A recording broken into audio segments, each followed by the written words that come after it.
zooming in here while we're at shoot around. I know you guys are going to have to go back to work here when shoot around is over. So appreciate you taking the time to do this.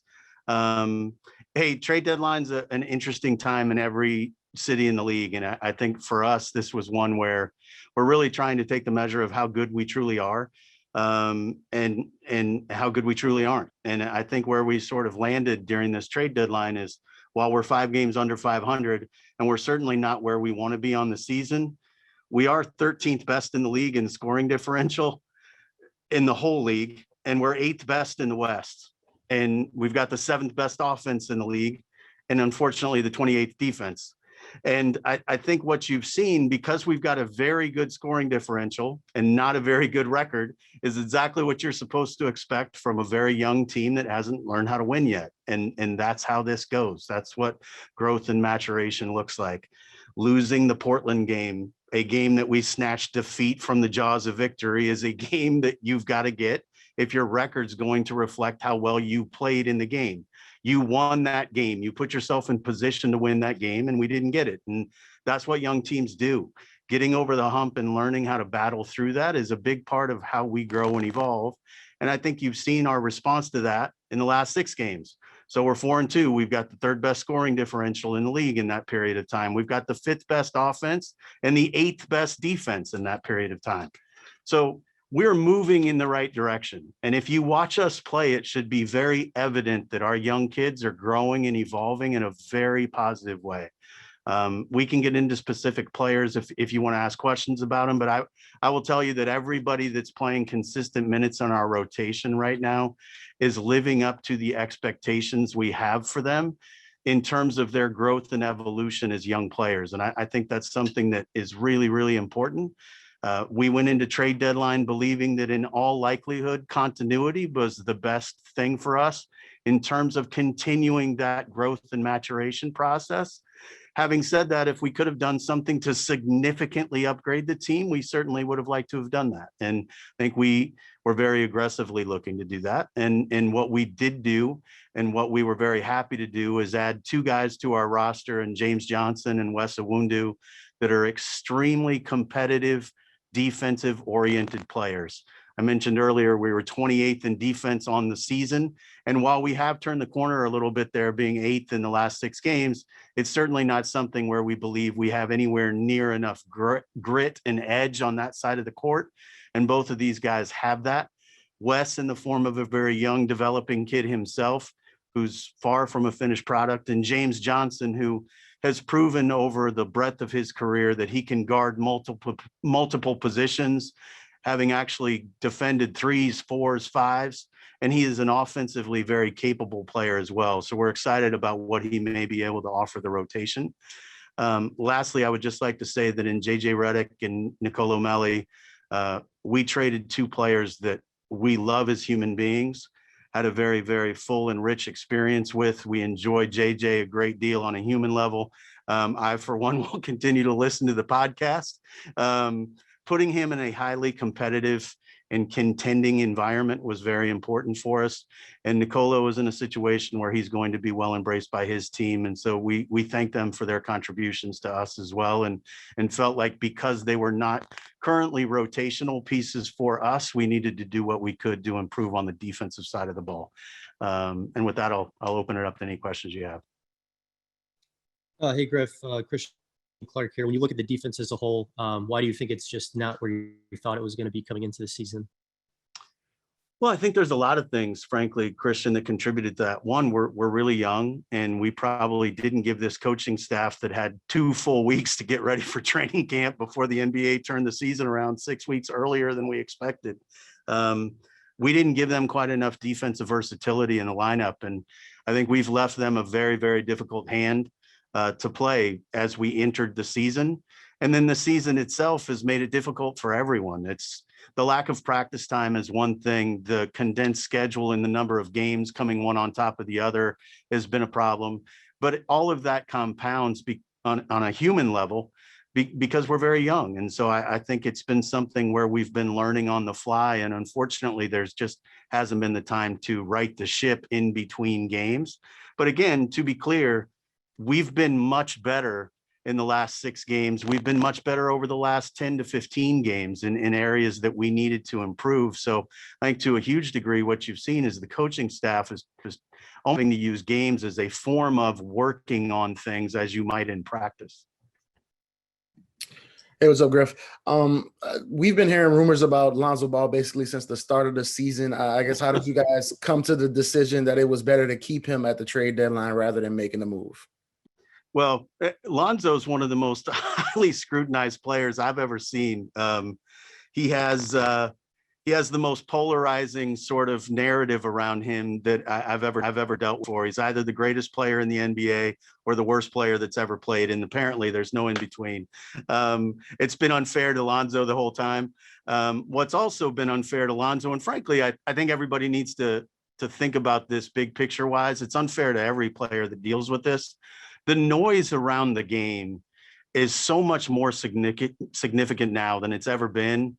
The lack of truth in what you can read and what is said is overwhelming. So a lot of the things that's happened with Lonzo have happened because Lonzo's not a vocal guy who's going to read something online and immediately have to correct that. He's not somebody that's going to walk in front of all of you and go, that's absolute bullshit. I don't believe XYZ, because that's not who he is.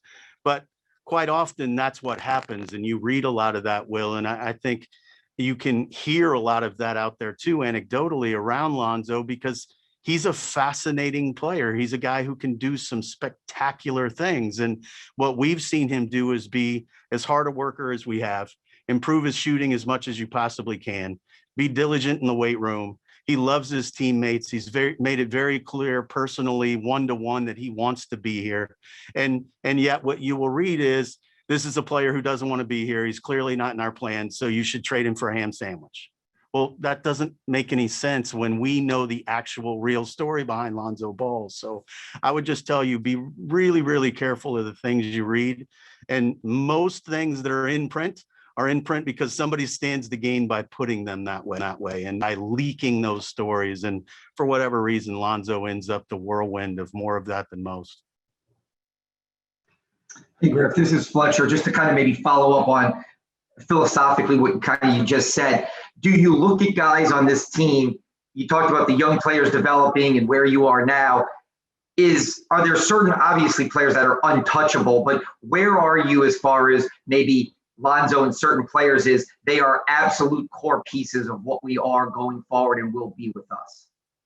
Yeah, it's a great question, Fletcher. And I think we're learning that. Like, we've had very, very little time with this group. I think everybody, because this season has been as strange as it has, and last year extended as long as it did, I think you lose sight of the fact that this team hasn't even played 2 seasons together. They've had one real training camp and one, whatever this year would be called, together. And that's really, really complicated. Everybody's rookies around the league didn't get summer league. None of those young kids got to grow before this season started. So this has been an incredibly compressed period of time. So to say that we know exactly what we are or what we have would be disingenuous. I can tell you, I don't believe at all in the concept of untouchables, and I never have. I said this when we were in Cleveland and LeBron James was on the team, and everybody would say, so you would trade LeBron James? I said, I didn't say that. I said, I don't believe in the notion of untouchables. I don't like speaking to that. I don't like saying there's one core of our team that's more important than of another. I think you can look and see that you would have to make some offer that would knock people down with a feather for an awful lot of guys on teams' rosters around the league. And you just have to assume that if the right time and the right fit is available, you can upgrade your roster. And when it's time to do that, you do that. Griff, kind of following up on what Fletcher said there, you have gotten whatever 30-ish games to watch Lonzo and Zion and Brandon play together that you didn't get a lot of last year. There's been great offense, bad defense, some great wins, some bad losses. Is it difficult to assess? How do you assess it to this point? And what does it kind of give you as you move into the rest of the season, into the summer, where there's a lot of decisions that still have to be made? Yeah, I think we have been fortunate to watch 30 games or so of that trio together. And I think they've shown incredible flashes of being a special group. I think we've also shown incredible flashes of being very disappointing, particularly on the defensive end. But I would say Lonzo consistently is above average defensively. I think what we've had as a group is a very difficult time schematically, getting everybody on the same page because we are so young and tend to be a very quiet team as a young team. I think communication's been an issue along the way that extends beyond those three guys. So to put the onus on those three for how good a team can or can't be being built around those three in a time like this is really unfair. So we're excited. We've seen flashes of very positive things and we've seen things that are alarming. So we'll just continue to watch that as we grow along. Hey, Griff. I know there was a lot of talk surrounding where JJ would end up getting sent, whether it was someplace back close to home for him. You guys obviously sent him to a team that's in the playoff hunt. Can you just talk us through the decision to send him to a team that's in that race and not necessarily closer to where his home is? Sure, Andrew. I think in JJ's situation, we spent the vast majority of the year trying to put him specifically where his family was. This is all because of the COVID situation. It's an unprecedented year and a half in everyone's life. So to think that basketball players who are just human would be any different is unfair to them. COVID has created a lot of negativity for a lot of different people, and it's put a lot of strain on families in ways that it never has before, and athletes are no different. And so we did spend a great deal of time trying to put JJ closer to home. When it became clear that the teams that were in the best position regionally for him were not necessarily the most aggressive in landing him, we did have conversations about the importance of immediately contending as he's aging. And I think we felt confident that JJ welcomed the better contending opportunity. And because we were not even clearly in the play-in at this point, I felt it was the right thing to do for him and his family. Griff, I know Zion's background as a point guard is something you've talked about a lot since you've been here. Has the success you guys have had offensively, letting him be the lead ball handler for the past 2 months, changed the way you've thought about just building this team in the future? Not really. I suppose, Christian, it has in terms of how quickly it's revealed itself, but not really in terms of what we did Zion was capable of when we brought him in. Zion had always played point guard throughout his career. I know he shared that with many of you. Zion doesn't have native big man tendencies. So when you think about a lineup that would have him be, by way of example, a center, it takes him away from what his native instincts have been. He grew up as a guard. He doesn't have the natural defensive paint dominance of, I own this piece of land, and if you come here, I will challenge your shot and go vertical. That's not what he does. He played as a guard. So you'll see when we switch and he moves laterally, he's much more comfortable than when he has to play and roam from side to side in the lane. Well, that reveals itself on the offensive end as well, where this is a guy who is natively as good a playmaker for other people as you can be. His instinct on when to make the pass and where is point guard like.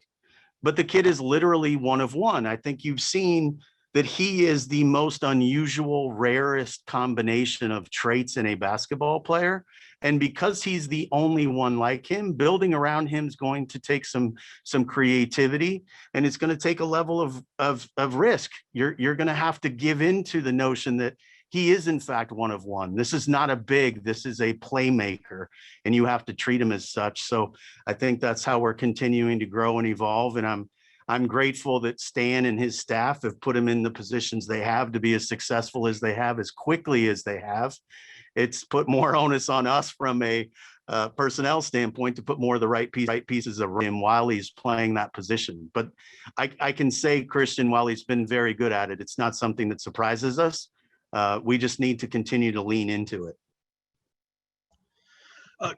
Griff, why has the game of Eric Bledsoe not translated from Milwaukee to New Orleans? Why are we seeing a different player here than what we saw there? I think a lot of things started to transpire for Eric in the bubble as well. Eric is a person who's trying to find his fit. He's trying to find his connection as a human being. And I think he's perfectly healthy. I think he's in a position where it's been hard for him to find his spots with the offense. Quite often that can feed into your defense. I think the whole situation for the last year and a half has been very, very hard on everyone on a human level. And I think being mindful of that with Eric is something that I'm trying to be very cognizant of. I don't think we can say anything specific right now about why it hasn't clicked for him as much as the fit just has not been particularly good for him or easy for him. And so we're trying always to try to find a way to make that work out better. And we know that BI and Zion are viewed as, the pillars of this franchise moving forward. But I guess how much are those guys involved in the discussions when you're talking these trades, or, which guys are going to be a part of the future of the franchise? How much do they even have a desire to be a part of those conversations? I think those guys, like most great players, care about their teammates, and they want to know that if we're going to bring somebody to the family, they're the right kind of people.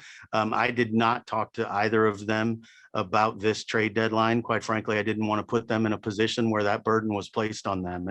It's not up to them as 23 and 20-year-old players to worry about doing our job. It's our job to do that, and I'm very confident that both of them trust us to do it. Hey, Griff, what's your assessment of the three most recent draft picks, Jackson, Nikhil, and Kyra? I know you'd kind of talked about it recently, and they've played a lot more in the last few weeks. Have you noticed improvement? Where do you kind of see them, and what do you see their role being here now without, JJ going to be in the rotation anymore? Yeah, Scott, I think everyone's seen growth and improvements in Hayes, by way of example. Jackson's a kid who's growing and evolving very, very quickly. From the time he came back, I would say after the Christmas break probably would be the time that I could say unequivocally he was much, much better. I'm sorry, I said the Christmas break. We had a little break there at New Year's. There was a day off or so. And he came back with a totally different mindset, and he has attacked the weight room the last 6 weeks or so in a way that he hadn't. I think he's completely bought into the realization that he can play multiple positions and he can guard virtually anybody. He knows what his strengths are. And I think as he continues to learn how not to foul, he'll continue to be on the court longer, because offensively, he is incredibly, incredibly gifted. And I think you're seeing that night after night now. I think Billy Hernan-Gomez playing the minutes he was playing in front of Jackson was probably something that helped spur Jackson as well. But his level of focus and attention to detail during the time that Billy was playing those minutes, his relationship with Steven and Billy have all kind of coalesced to create an incredible wave of positivism around Jackson. And he's really delivered for us of late. It would be hard for anybody to argue that. I think Kyra Lewis is playing significantly more than we anticipated when we drafted him. I think we even said this about Jackson last year. If he redshirted, it would have been fine with us. Unfortunately, there was no G League season really at the time that our season started for him to continue to get reps. And Kyra came into this with no summer league, no G League, no pre-draft workouts. So for him to be as good as he is already in NBA games as a 19-year-old kid is mind-numbing. And like Jackson, he's among the very hardest workers on our team. He's incredibly diligent in the weight room. His attention to his player development workouts with Teresa Weatherspoon have been incredible. So I think you're seeing him grow and evolve very rapidly, far more rapidly than we had any right to believe he would. And Nickeil Alexander-Walker is somebody that we believe very strongly is a starter in this league. And when he's had consistent opportunities to play minutes, I think he's shown that. I think he had a stretch of games where he was not particularly good playing consistent minutes, but he's also shown incredible flashes of brilliance. And we think as he grows and evolves as a player, he's going to show more and more of those and less of the frustrating times. Griff, I have just a follow-up, but I wanted to ask another question. Do you think, maybe following up, you just mentioned Nikhil, that we could see him start with Lonzo, but that's not the question. That was just a follow-up. The question was, you've been doing this a long time, obviously, with Cleveland and Phoenix.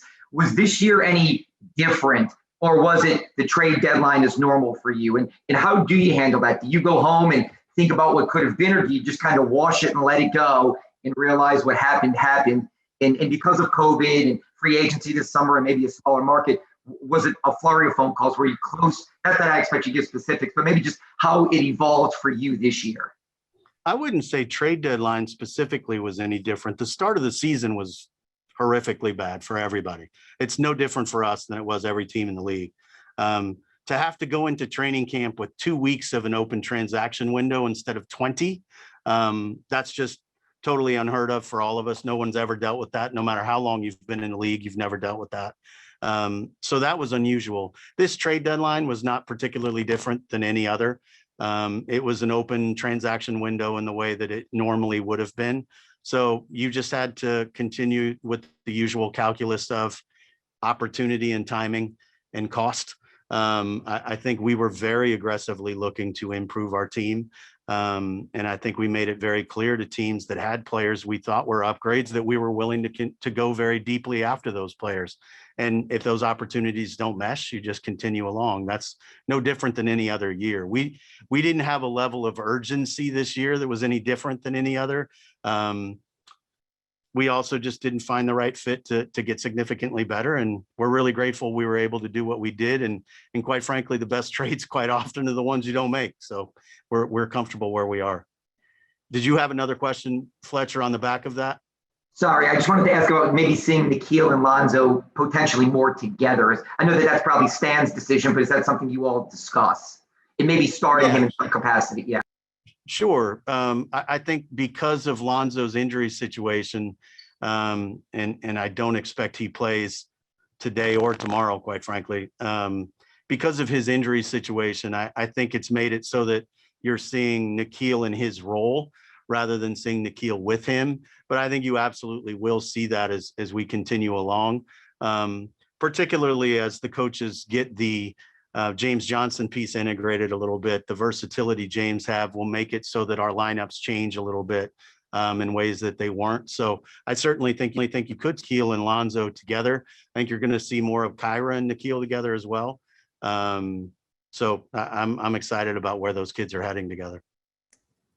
All right. I think that'll wrap it up. Thank you, Griff, for your time. Thank you, guys.